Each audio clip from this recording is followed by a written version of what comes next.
So this video will be my review for episode 1 of Secret Invasion on Disney+. So if you enjoyed this video today, feel free to like and subscribe for future Marvel content. Spoiler warning for Secret Invasion episode 1. So something that this episode does really well is it does really well to set up the tone, the kind of suspense that we can expect from the show, as well as a lot of the plot elements that we'll see. So the main thing that I think the show does well is the fact that it creates the suspense really well of us not knowing who's a Skrull and who isn't a Skrull, which is something that was very important in the Secret Invasion comic book counterpart, because although the comic book counterpart was much more of an Avengers level event, the main thrilling, suspenseful thing about the comic book part was that you just did not know which hero was actually a Skrull in disguise and is against the actual heroes, which led to basically a mini civil war because you had heroes fighting other heroes because, again, like I said, you didn't know who was a Skrull, and I feel like we're going to see some of that,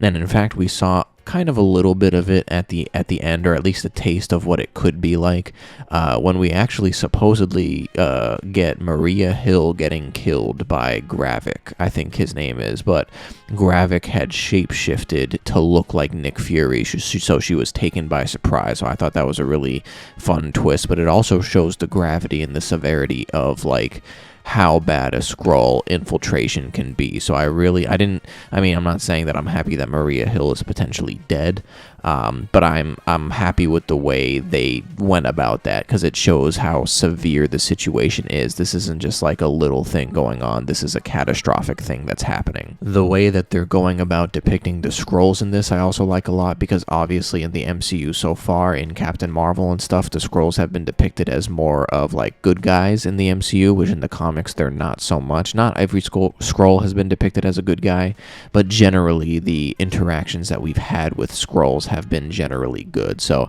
the fact that the thing that they came up with was that there's going to be kind of like a rogue Skrull group that's going to be like a terrorist group because they feel some type of way towards Nick Fury, Captain Marvel, and Earth and stuff, because they almost feel like they're abandoned in their search for a refuge and a new planet to call home as a result of the Kree-Skrull war and stuff like that. And I think it's a plausible thing to cause them to be extremists too. So I like that. And then the whole notion that Skrulls can survive radioactivity, so therefore they're going to get a bunch of radioactive bombs and basically try to kill everybody on Earth. Now I'm kind of confused a little bit, I'm not going to lie, because the way the plot kind of progressed, it did a lot to set up the plot, but I also feel like a lot was kind of happening at the same time to kind of like absorb. So I had some trouble following every single little plot piece, like the bombs that went off at the end of the episode.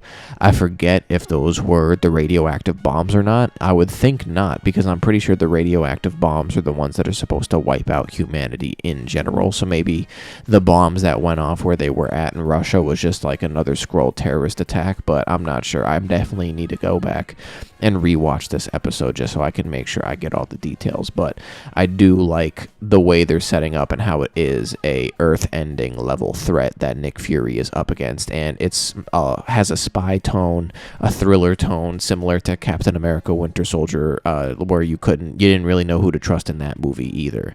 So I'm just really liking the way they're setting it up, and then the relationship between, I believe Gaia is her name, Talos's daughter, and how her mother, Talos's wife, is seemingly dead.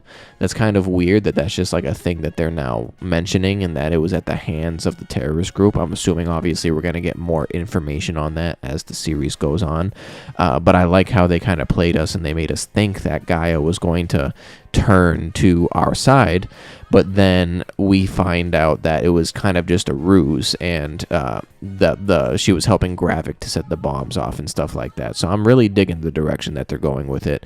It's kind of unfortunate that Maria Hill died in episode 1. I should say supposedly, because, you know, I feel like this is the type of show where anything could happen. Like maybe at the beginning of the next episode, we'll see her dead body, and her dead body will morph back into a Skrull or something like that. We find out it was really a Skrull this whole time. I don't know.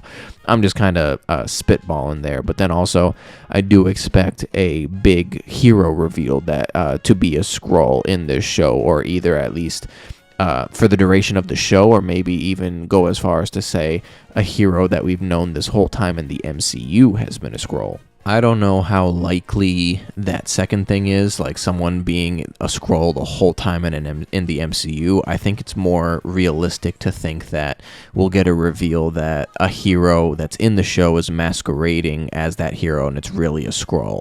Because in the Secret Invasion comics, you had Skrulls masquerading as a bunch of heroes, and that's because the Skrulls had captured those heroes and basically held them hostage while the Skrulls assumed their identities and stuff like that. So I think it's more likely that that's what they could be doing. But my money is still on Rhodey War Machine, but at the same time, I feel like that's kind of what they want us to think, because the only other big-time hero besides Nick Fury that's in the show has been Rhodey War Machine. That's all we've seen in the trailers, and we obviously got a little bit of him in episode 1. So I feel like they could throw a curveball at us, and they could have another hero cameo that nobody really knows about, and then that hero could end up being a Skrull. But I digress. So comment down below if you enjoyed Secret Invasion episode 1. I'm really enjoying the tone and the direction that they're going with it so far, so I hope it keeps up. And if you enjoyed this video today, feel free to like and subscribe for future Marvel content, and I appreciate you for watching the video.